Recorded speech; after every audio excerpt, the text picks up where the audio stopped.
Good afternoon, everyone. Well, it's afternoon for me because I'm here in London and the time now is 6 minutes past 1. But our guest today is Marko Petrovic, and he is in Serbia at the moment. And he's a two-time best-selling author. His first book was Soul Path, and the other one was Embracing the Elements. And without much ado, as of course, our guests are always going to talk about their journey, how they started, what they went through, and how they got there. And they're sharing this because so many of us are going through things in different ways. And the more of us can speak out, it will help those of us to know what we need to do, what there's available, and where we can reach out to help our journey. So without anything else, welcome, Marko. Thank you, Lindsay. Appreciate it. I'm going to hand this over to you and tell us how you started your journey, what you went through, and how you got there. Yeah, I'd say that my journey started the way it probably starts for most people, of asking one of those very basic questions that some of us don't get to answer in a whole lifetime, which is, who am I? And for me, the way that that question manifested wasn't something that I was exploring per se actively, but life brought me to a situation where I followed the modern day model of what it meant to be a young male in a Western country. I was living in Australia at the time. I was born here in Serbia, but I was raised in Australia. And during my experiences of going through the modern day model of being a man, I found that I felt pretty empty. So I achieved a significant level of success fairly early on in my early 20s, where when I looked to my left or to my right, there wasn't too many people that were at a similar level of success at that age. But what I found was, even though I ticked all the boxes of what society had taught me was the way to go about creating one's life, I found that I felt very empty and quite shallow, which naturally led me to this question of, well, who am I? I'm not the successful personal trainer that has a calendar booked out with clients, that's making nice money and gets to afford a lifestyle that he's happy with. I'm not the physical body that I've created for myself, and the athletic expression. Although all those things are beautiful, that's not who I am. So who am I really? And so my journey began like that, of me recognizing that I actually didn't know who I was. I built myself up to be someone from a construct of my ego, of what I thought would be cool or what sounded nice. And it Can wasn't. can I stop you Yeah, there a minute, please? Um, Before that time, what were you doing? What was your what work were you doing, or was your childhood normal, like every like anybody? There wasn't any stresses. What was your career path at that time? yeah. Well, there's a few questions there in terms of my childhood and all of that. I can't say there was major stresses from a certain point on. So there was a major stress right when I was born, which is the fact that I was born into a country that was being torn apart by war. I was born into former Yugoslavia, which is now 7 different countries. So I was born in probably one of the worst situations of where a baby could be brought into onto this earth, because there was tragedy and war crimes happening left, right, and center. So fortunately, my family was able to get out of that, and from the age of about 18 months old, so I was still a baby, we lived in Australia. But from that Oh, point on, I can't say that we had major stresses. Like any low to middle income family, like, we had the stresses of mum and dad not being around all the time because they're working and things like that. But no major tragedies from the point that we lived in Australia. mhm. I'd say in terms of my career path, I went with what made sense for me, in that I found my parents had a particular direction that they wanted me to go in. My mum was a lawyer. My dad was a engineer and a professor at university. So both highly educated and highly titled in their educations respectively. And they wanted me to follow one of those paths. But for me, I had zero interest in either of them. So I'd say my first big stress in terms of discovering who I was actually saying no to my parents, which was a challenging process for me, because they gave me everything. Yeah, They gave and every you single day of I their like lives to take care of us, and I appreciated that so much. So in a way, I had to deal with being a failure in my parents' eyes, but knowing that I was doing something that felt right in my heart. Yeah. And so what that looked like for me was straight out of high school, I went into personal training. I signed Okay. up to take up a university degree, but it wasn't something that I took very seriously because what I encountered was that there was a lot of influence from industry, from different industries behind the curriculum that didn't really give me a clear insight into what health really was. So I studied health more so through the lens of masters that I found who just carved their own path. And I found a lot of inspiration in that. And in my own rights, followed a similar path where it's been 15 years now that I've been on this path of understanding holistic health and what it means to actually have mind, body, spirit aligned and how we can live. Just like I titled my book, Our Soul Path. I believe that the soul is like our unique imprint for life, that it's our journey and ours alone. And we can have people Yeah. that share certain steps of the journey with us. If we're really fortunate, we might have companions that share the majority of the journey with us. But at the end of the day, it's a journey that we walk alone.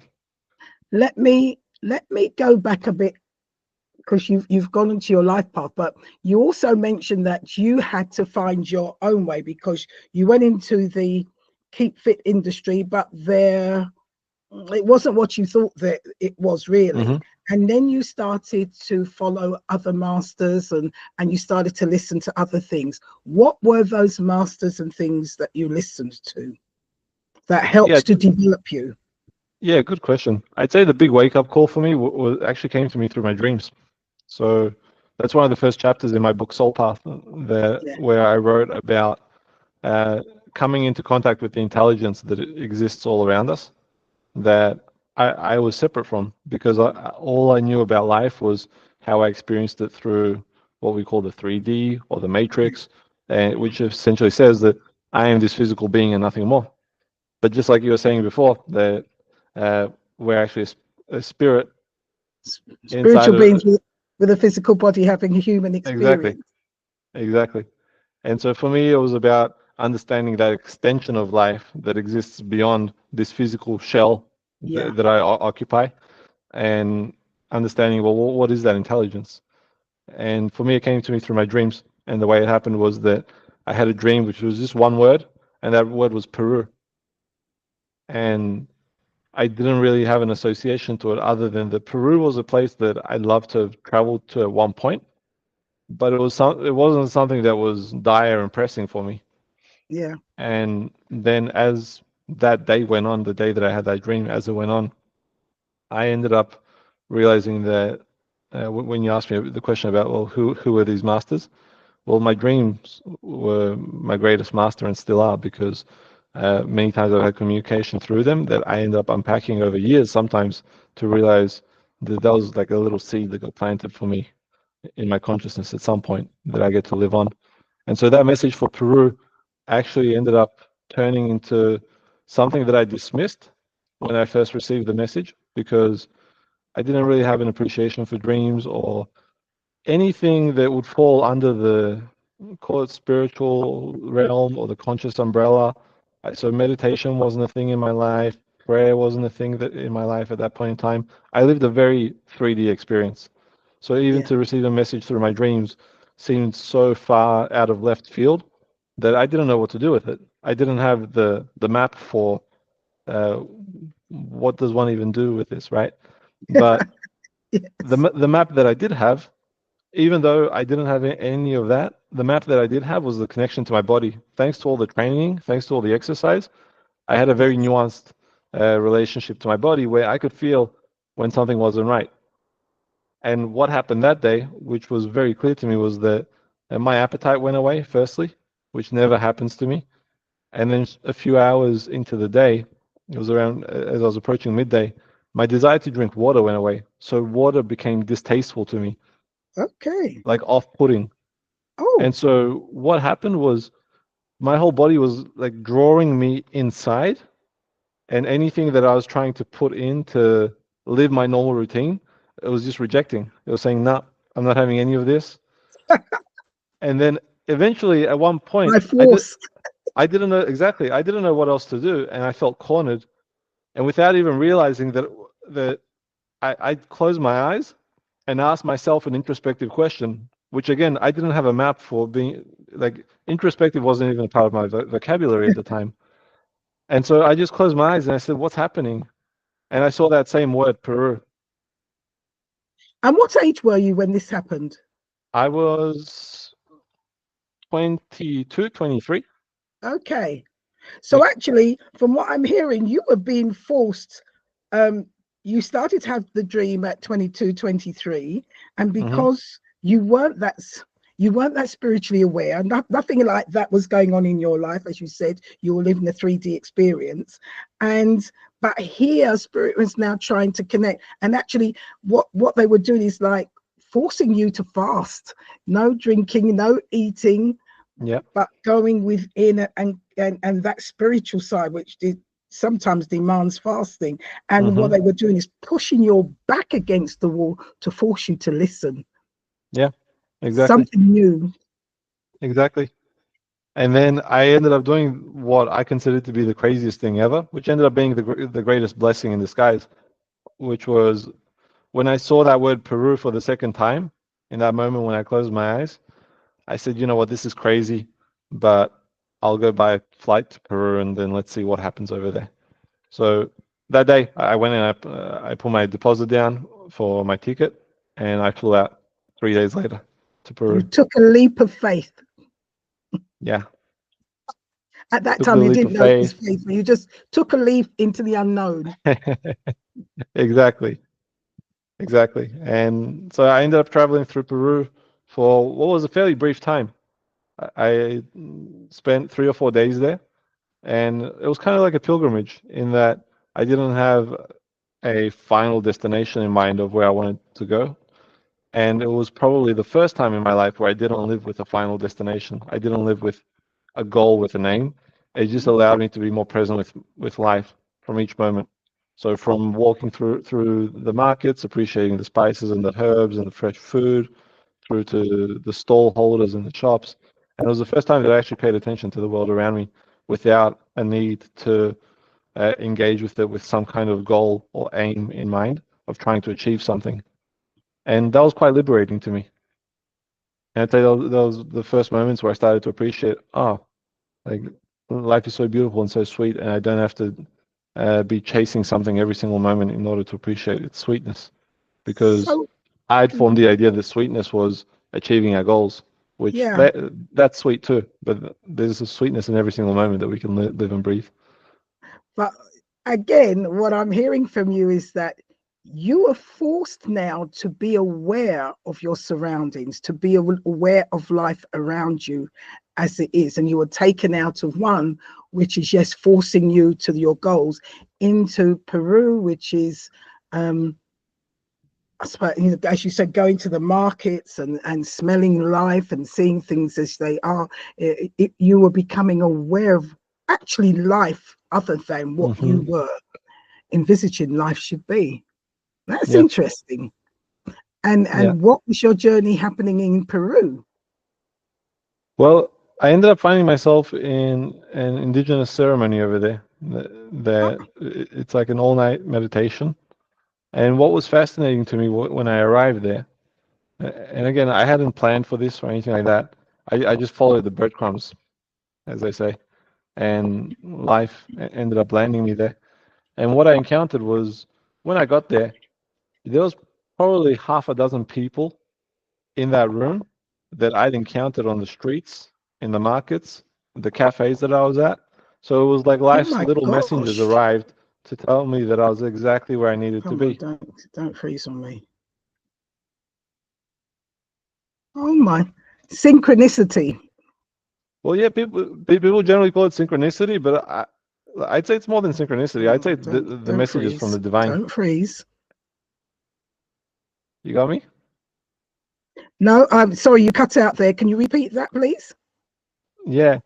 Uh, I hear oftentimes that people use that word synchronicity, and to me, synchronicity almost gives it a element of chance. But to me, I didn't experience this as chance. I experienced it as coordination of the divine.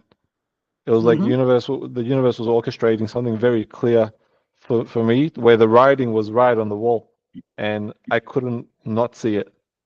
And so Okay. I experienced it more as a divine orchestration. Yeah. All right. Yes. Yes. Yes. If you look at it that way, when I say synchronicities, way things just fit in as you were in the Yeah, market and you saw people, you saw them, but you didn't see them, but they registered there because when you actually went to this place for this meditation, you realized you'd seen them in the market. So things were just exactly. flowing. So there was a Yeah. flow, and yes. And to think that you were somewhere else across the ocean and you got this word Peru, and now you've gone there and these things are just happening. It's like, okay. Yeah, exactly. So that was Peru for me in a nutshell. And then after that ceremony, I had a very clear call to just go back home. And I'd only spent a week there, which was wild when you think about it, because it's about 30-ish hours of travel time to get there and another 30 hours back. So I almost spent as much time traveling back and forth as I actually spent in Peru. Yeah. But life was just very clear. It was like I went there with one purpose, to make this connection with life, and then it sent me right back. And I spent the next 7 years unpacking that experience. And the way I spent the next 7 years unpacking it was actually a project that was called Pachamama Organics, which was a 40-acre farm that I had. And I ended up producing a lot of organic fruit and vegetable, planted 16,000 trees at the time to regenerate the land. Oh And my God. it was a really big project, something that I imagined at the time would be something that just gets passed on for generations. That's the way I was working with the land. I wanted to create a gift for future generations so that they could always have a beautiful place that reflected to me what I Yeah. experienced during those 5 6 days in I'm in Peru. Peru. But tell me something. You came back and you planted trees and you started planting fruits and vegetables. What was your nutrition like prior to going to Peru? It was always good. When I came back, or right around that time, just as I went to Peru, I'd started entertaining more of a plant-based diet. Mhm. And all up, I spent about 7 years on a plant-based diet. Mhm. But my nutritional choices weren't based on dietary ideology. Mhm. It was always based on what I sincerely felt my body needed. Yeah, I So understand that because those I'm the seven same. years, yeah. And Mm. so those 7 years, what I realized in hindsight, it was actually like a long cleansing period away from flesh, away from meat. And then like now I do eat meat, but what I experienced was the first time I came back to eating meat was I had a much deeper appreciation for the life force of that being, That of that being, animal, yes, and I could actually feel its life essence in the meat, whereas before it was just something that I consumed, yeah. and I didn't have that connection to it. So for me, that long period of abstinence gave me such a deeper appreciation for it once I came back to it. So now you do eat meat, you do all types of meat, and you do have your vegetables and so. But is it still a case where you listen to what your body wants at the time? I know Yeah, it with is. myself, it's like, what do I want to eat today? And I'm actually asking my body, what does it feel like? Hmm. And it will generally tell you, don't do this, don't do that, have this, Yeah. have that. And it just speaks to you. Yeah, absolutely. And I'd say that's the piece of instinct that we all have inside of us that is oftentimes forgotten about because we spend so much time processing life through the mind that we actually forget that this body is an instrument. So that Yeah. book that I mentioned, Embrace of the Elements, that was the purpose of that book. It was about embracing the elements inside of us. So we have fire, we have water, we have air, we have earth Yes. inside of us. Yes. And if we're in good relationship with that, that's the same intelligence that we see in a beautiful fire in a fireplace. That's the same intelligence of wind that carries seeds and fertilizes the earth. Yes. The water is the same intelligence that gives life to everything that we see, all the color, all the beauty of Yes. life. I mean, if it wasn't for water, none of this world would Oh exist. gosh, yes. because everything wants water. Everything, the animals need water, the plants need water, to put our buildings it need water. Is so precious. And I think it is a question of, as you said, appreciating everything and not taking it for Hmm. granted. I think today we take so much for granted. We waste. Well, there's a lot Yeah. of things we don't need and we just waste it because it's just there, instead of appreciating and only using what we actually need.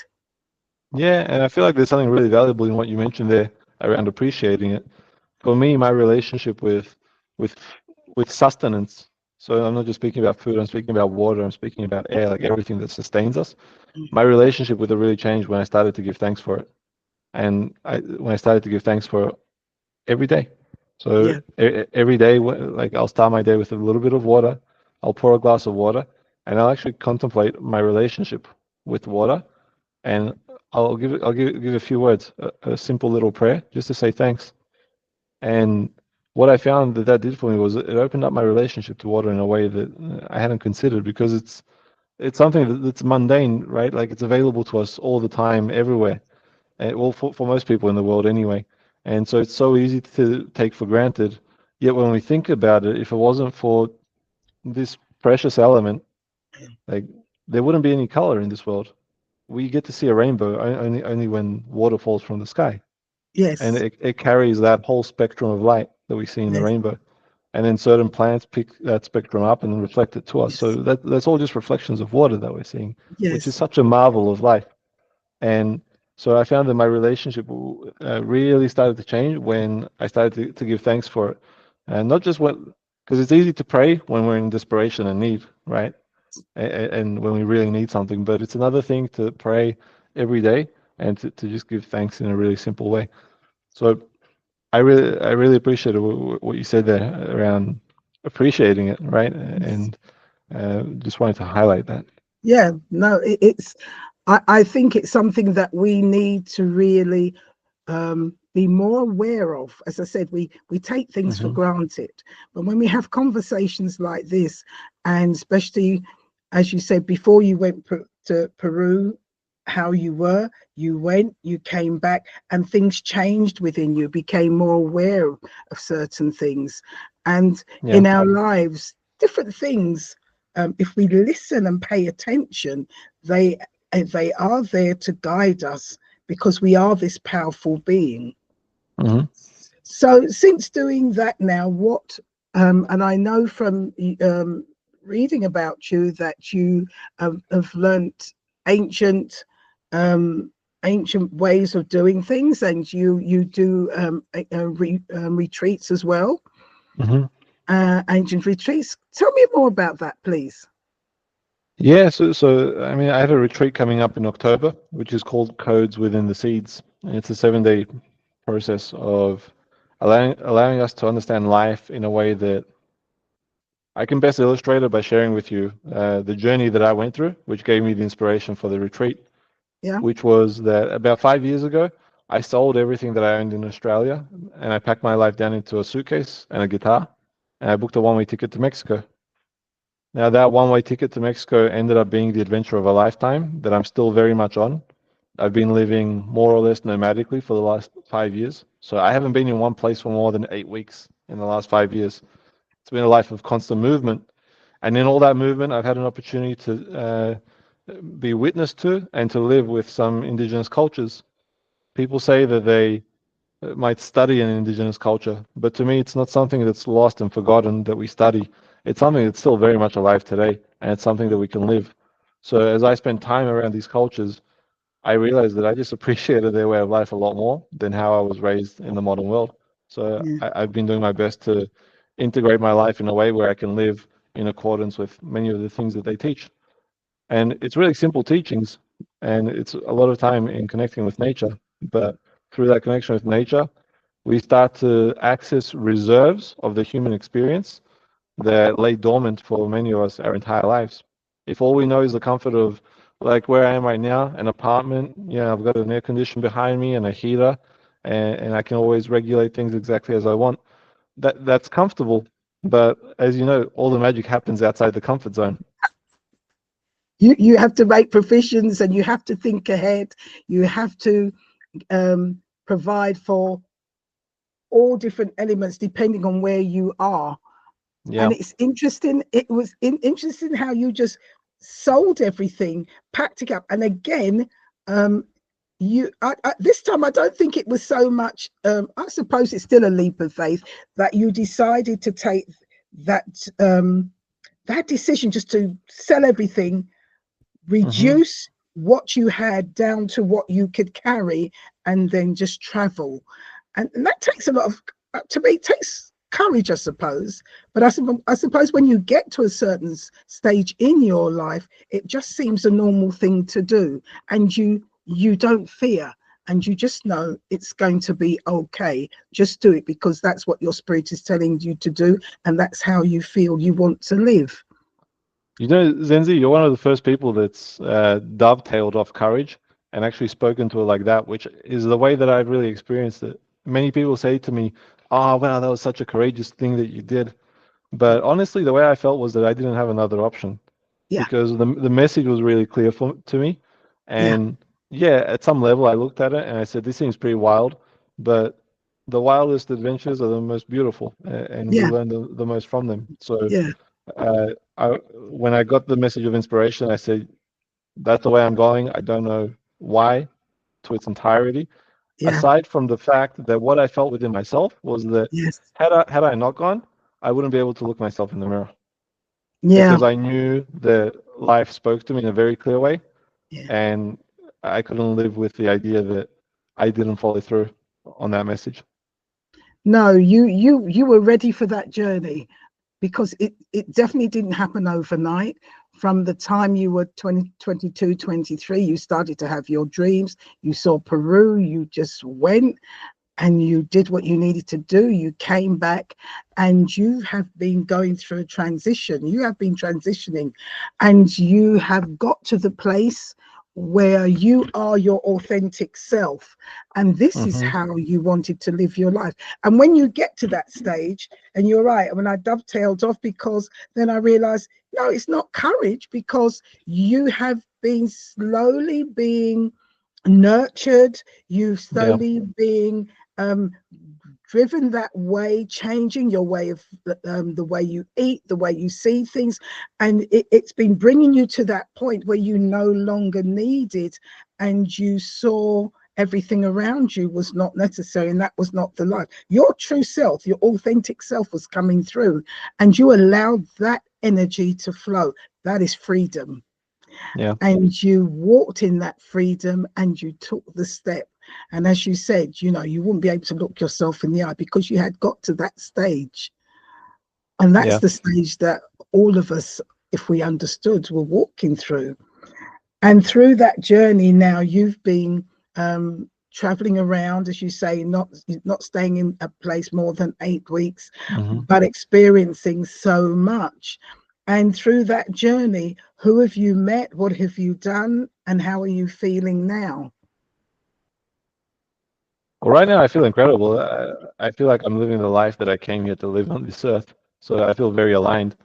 In Yeah. terms of who I've met, I'd say hundreds of different teachers that have manifested in different ways. Some of them were teachers in the form of wise elders. Some of them were teachers in the form of adversaries. Some of them were teachers in the form of friends.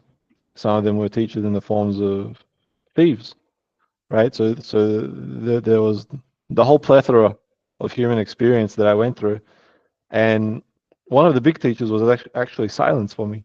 So during my time in Mexico, I had the inspiration to be silent for a little while. And so I took that on, and what I thought would be a little while manifested into 9 months of silence.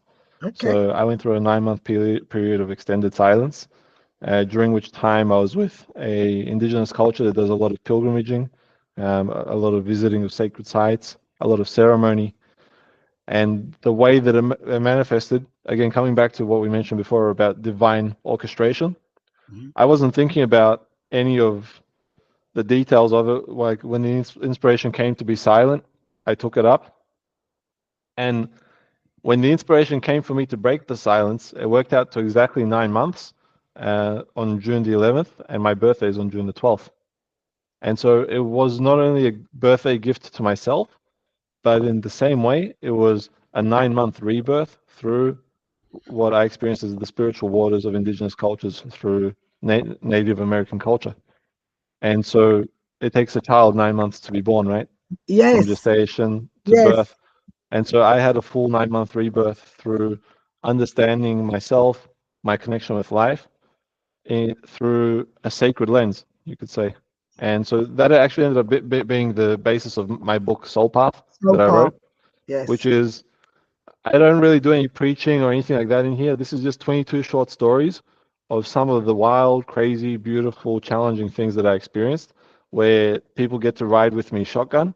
So they're in the passenger seat, and it's just a very honest uh, expression of 22 short stories that I encountered, which for some people it might inspire for them to take up their own soul path, whether that's yeah, selling off everything and traveling to some remote place, whether it's yes. having a family, and then for other people, it might just provide some entertainment and comedy and humor. So whichever way, like I just created it because the inspiration around it felt very, very real. And oftentimes when I share some of these stories, initially with like friends and close relatives, they all say more or less the same thing, which is this sounds like a movie or like a book. Like you got to share these stories. And initially, I didn't want to because, I mean, they're tales from my walk with the sacred, right? That stuff's usually Yes, guarded for our heart, for our spirit. But yes. I marinated on the invitation to share them for a little while, and I realized that, you know what, if this inspires just a handful of people to go out and live their own soul path, then it was worth it. So I ended up That- committing all of last year to writing this book, and now it's out there. So uh, that's the book, and that's the inspiration for the retreat. I want to, in 7 days, deliver to people the direct transmission and the experience that I got to have during that 9 month long pilgrimage that was pretty much entirely in silence. That's good. I mean, I'm so glad what you've just said is that you had to marinate it before sharing your personal experiences. But I think this is what, as we go through life, we go through so many different things because it's our own individual journey, and your Hmm. journey is not the normal journey as everybody take. As you said, we're brought up to have a job, work 9 to 5, do that, and the thought of just getting up, leaving everything behind.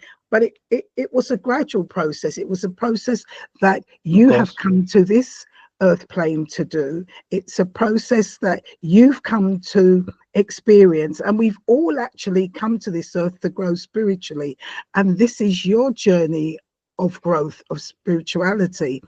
And it's a journey that we all can take if we're willing to listen. And you listened, and this is Mm. your own particular path. And by sharing your journey, your experiences, your personal experience, good, bad, and ugly, because you said some were thieves, Yeah. it's actually letting people know that it's okay. This is part of life, and it's okay. And this may not be your journey, but it could be my journey. And it's just a guide to let people, for those, because there are many people out there, I'm sure, who are probably like you thinking, what do I do? I'm not happy. And are probably getting the answers or probably getting the nudges, but they're Yeah. scared. They're scared. But you just said, okay, let me do this. You listened. And what I'm getting from you is, and from all of us, it is a thing of listening to that inner voice, listening to that nudge that's guiding us in our life. And our life could be so much more if we only listened and took that chance, took that walk, took that step, which you've been taking. And that Yeah. led you to your book, but then you've got a second book out. Yeah. I feel like there's a few valuable pieces to mention on what you just spoke about, in that we do all have our own path, right? And Yes, so no one can One of the things that I see, like in the coaching industry and all of this, is where people promise that they'll like help you live your best life. But the bottom line is, the best that they can do is they can help you out to understand the guideposts along the way. Mhm. But in the teachings of the from the Tao Te Ching, the teachings of Wu Wei, which is about understanding flow state, right? And oftentimes, when people hear flow state, they think it's the art of doing something by doing nothing, which sounds strange for the. It's slippery for the mind to understand. It's like, well, how if I'm just sitting here, how can I do something? And so it doesn't speak about laziness, but it speaks about that state that we can enter where we are in grace and in flow with life, where even though we're doing something, like for me, I had times when I was laboring in the garden, but I'd enter a flow state and I'd have hours pass like that. And even though by the time I went to sleep, my hands were blistered and bloody and my shoulders and arms and back were sore, I felt this extreme bliss because I'd experienced all of it through what's a flow state, right? And the flow state or the wu wei is something that can be spoken about but never be directly spoken to. And the reason why is because it's an expression of the divine. So you can't capture the divine, right? But there are like signposts that guide us along the way to Yes. understanding the divine, where it says, well, turn left here, continue on straight, and I feel like one of the grand signposts that many of us overlook is that of fear. And Definitely. there's that acronym that says, false Definitely. evidence appearing real.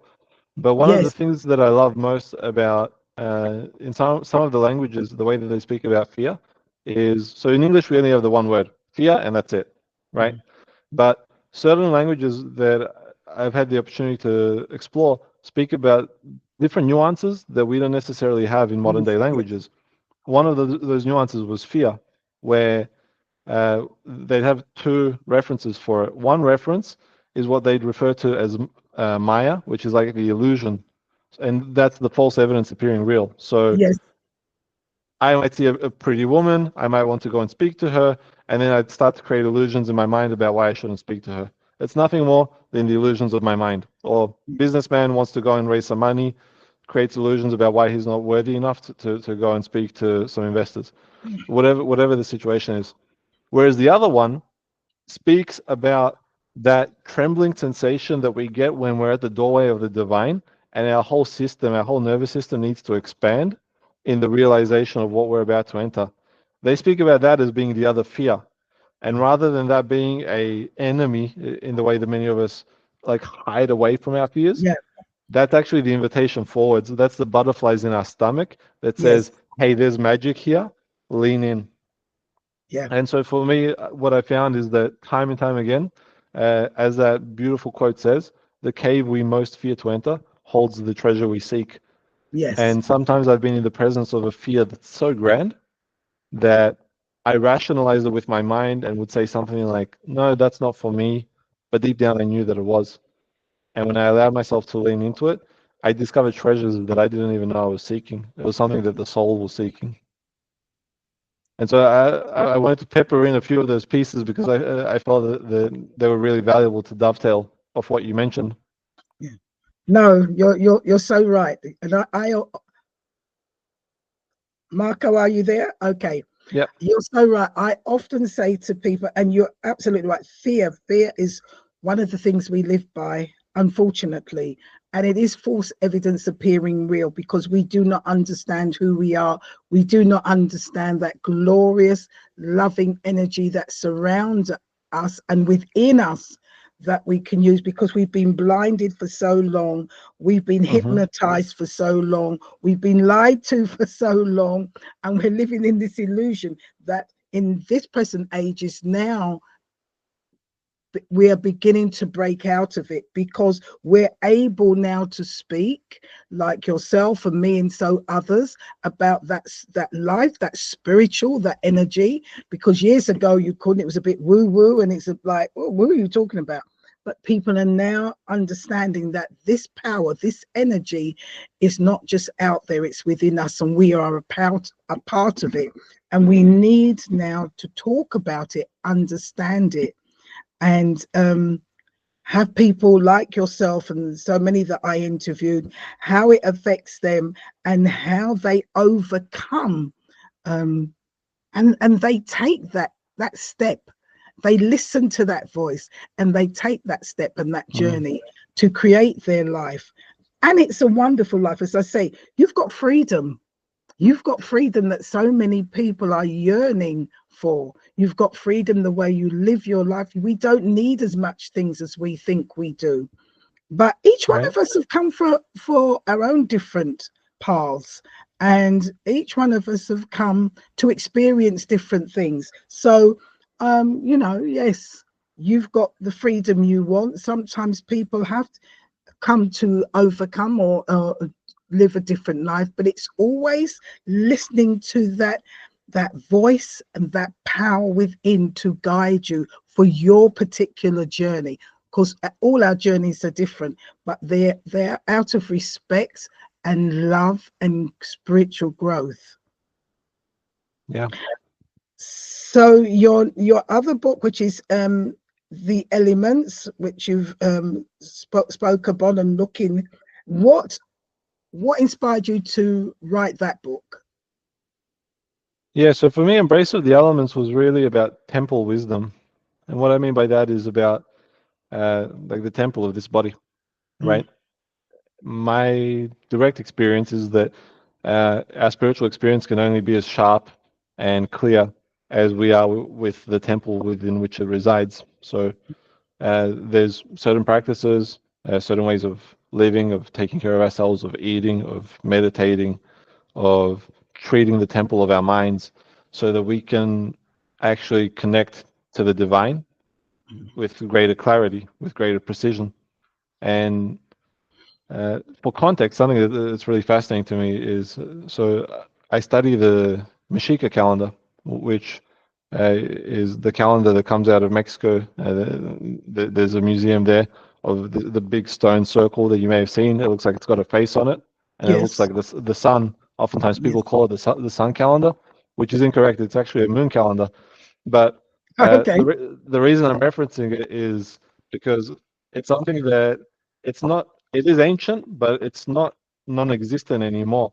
Everything that they taught by that calendar is still very much alive in this day and Yes. age, and it's an incredible map for understanding the energies of life. And according to that calendar, we're in the year right now. So their New Year's, according to that calendar, starts in the springtime in Mexico, which is around the middle of March. So we've just crossed into the new year according to that calendar Yeah. about a month ago. And the year that we're in is called 13 Kali. Kali means temple, which the temple is the house, but it's not just the house that we live in. It's the temple of our minds, it's the temple of Yeah. our heart, it's the temple of our body, Mm. and it's the temple in which we create wealth and abundance for ourselves so that Yes. we can exchange with life around us. Yes. And so it's a very potent year to focus on the temple. So Embrace of the Elements for me was about bringing in more awareness for temple wisdom and how we can sharpen up our relationship with our own body, with our own Hmm. temple, to Hmm. have even greater and clearer experiences when we do go to a sacred site, when we do go to the temples in Egypt and the pyramids, or Hmm. whether it's the temples in the Mayan lands, Hmm. so that we can connect with them in a much clearer way. So that's Embrace of the Elements. How to open up ourselves to receive all that beauty and all that information that's breathing around those sacred sites. That is a very good book for those who are going deeper and who want to be more aware, because a lot of us don't realize that this body is not just any old thing. It Mm-hmm. has its power points and it's there, and we can use it to do so much. But you can only do that if you're aware and if you're thinking in the right way, eating in the right way, clearing that body, honoring that body. And it's like any energy force. If it's blocked, it doesn't function properly. But when it's unblocked, it flows beautifully. And Yeah. that's good. So Marco, you travel from place to place, okay? And I did say before you also do retreats, and you spoke about you do retreats for 7 days. How can somebody contact you? And have Mm-hmm. you got a retreat coming on? And Are there any courses that you do? Yeah, great question. So the big retreat that I do is that one that I mentioned in October. That's the 7 day. Now, if people are curious to come and spend a night with me around the fire, I'm going to be in Europe for the next couple of months. So the best way to get in touch with me is on Instagram. It's just meet Marko with a K. Meet, like nice to meet you. MEET MARKO.